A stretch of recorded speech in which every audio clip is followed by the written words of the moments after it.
whilst she struggled with the man, the turban which she had used to wrap her long hair and the fake beard she had put on both came off, revealing her true identity.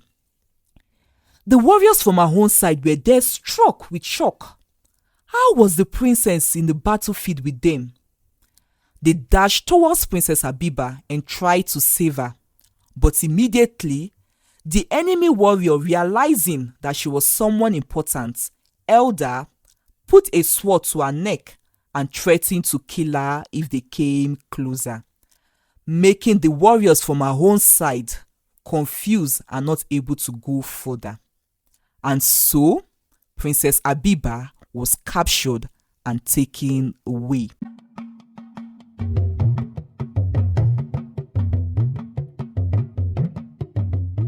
Welcome to Iyagba's Epic Tales.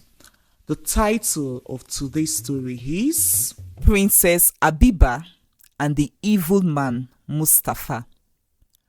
Once upon a time, in a great kingdom in the heart of northern parts of Nigeria, lived a great king called King Hamzah. King Hamzah was a wealthy and powerful king, and every other kings from other neighboring kingdoms wanted to associate with him. King Hamzah became a great and skilled warrior right from when he was only 15 years old. And when he was 17, he ascended the throne as king after his late father and king passed away.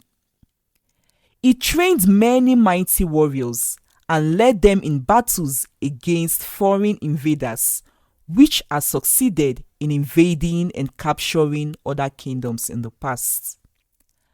The foreigners had tried to invade King Hamzah's kingdom also, but they were greatly defeated as King Hamzah brought them to their feet. 4 different kings from the other neighboring kingdoms whose lands and people were captured by the foreign invaders had gone to King Hamzah and sought his help to help them get back their kingdom and freedom. They pledged to be loyal and to pay homage to King Hamzah. King Hamzah helped the kings, giving them back their lands and freeing their people which were enslaved by the foreign invaders. And from that day, these 4 kingdoms and their kings were indebted to King Hamzah and paid homage to him year after year. King Hamzah was a good and humble king, and so he accepted whatever little gifts that were brought to him by the 4 kingdoms at every season. He never put a specific price or amount of what was to be brought to him from the 4 kingdoms, even though they had asked, and that was what was expected. It is Allah who have engraced me with the strength and might to help his people. Why should I not act as the Almighty and take the place of Allah? King Hamzah would always say whenever he was advised by his friends and some elders to take advantage of the opportunity and levied the 4 kingdoms heavily. King Hamzah would tell them and the kings of the 4 kingdoms that all he wants was their loyalty, respect, prayers, and a peaceful coexistence between them. Perhaps this is why God continued to bless King Hamzah and make his kingdom so prosperous. All this happened many years ago, and now King Hamzah is old but still very wealthy and respected by all. Queen Umi was King Hamzah's queen, and he did love her so dearly. King Hamzah and Queen Umi were not blessed with a child in their early years. King Hamzah had married 2 more wives, and each of them had gotten pregnant almost the same time. But out of competition, and wanting to be the one who would give birth to King Hamzah's heir, the 2 junior wives got themselves involved in some malicious acts, which unfortunately led to the loss of their pregnancies and them getting exposed. King Hamzah ended his marriage with them out of anger, and as per their custom, King Hamzah was advised and required to marry yet again so he would have an heir. He wanted to be careful about the woman he would choose and ensure she is not like the other two women he had married. So, he decided to select carefully this time. While searching and trying to select one of the women who had been presented to him to choose from, luck smiled on Queen Umi. She became pregnant and bore a beautiful baby girl. King Hamzah was elated. He named the baby girl Habibah, which means beloved. King Hamzah stopped his search for another wife against the advice of some of his friends and a few elders, and pronounced Habibah as his heir.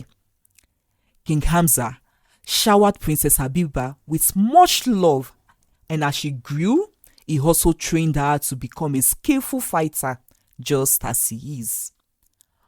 But Princess Habibah was sad, as she was never allowed out of the palace. Ever since she was born, she had only been within the four walls of the palace. The people of the kingdom only get to see her whenever a festival is being held in the palace. As Princess Habibah grew, she took her fighting lessons serious with the hope that she would be required to go to war with the other warriors, thereby giving her the opportunity to see the outside world someday. But that was not the case, as King Hamzah would not allow her join the warriors to war. "Father, why did you teach me how to fight when you will not allow me go out and defend the kingdom like others?" Princess Habibah complained to her father. "You are trained for your safety and for defense purpose only, and not for war," King Hamzah would always reply.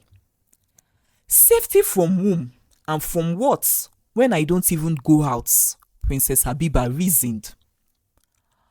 Over the years, some other distant kingdoms collaborated with few foreign invaders and tried to take over King Hamzah's kingdom.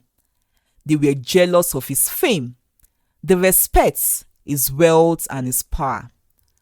They knew that whosoever that was able to overpower him and overthrow him, all of the glory which King Hamzah has would go to such person and his kingdom. And so, some of these distant kingdoms and their foreign partners were the ones who occasionally waged war against King Hamzah. But King Hamzah had trained his men so well over time, and so they were so strong a great force and always defeat their enemies. One time, they were at war with one of the kingdom, and the old warriors were set to go to battle. Princess Habibah, dressed and disguised as a man and a young warrior, she sneaked out of the palace and joined the other warriors. While at the battleground, Princess Habibah fought with all her strength. However, because it was her first time out in the field and she was not used to the battlefield, Princess Habibah was overpowered by an enemy warrior. She tried to struggle with the warrior and break free from his grip, but unfortunately for her, whilst she struggled with the man, the turban which she had used to wrap her long hair and the fake beard she had put on both came off, revealing her true identity. The warriors from her own side were there struck with shock. How was the princess in the battlefield with them? They dashed towards Princess Habibah and tried to save her, but immediately, the enemy warrior, realizing that she was someone important, held her, put a sword to her neck, and threatened to kill her if they came closer, making the warriors from her own side confused and not able to go further. And so, Princess Habibah was captured and taken away. See you in our next video for the other parts. Don't forget to like, subscribe, share and drop a comment. Thank you for watching. See you in our next video. Bye.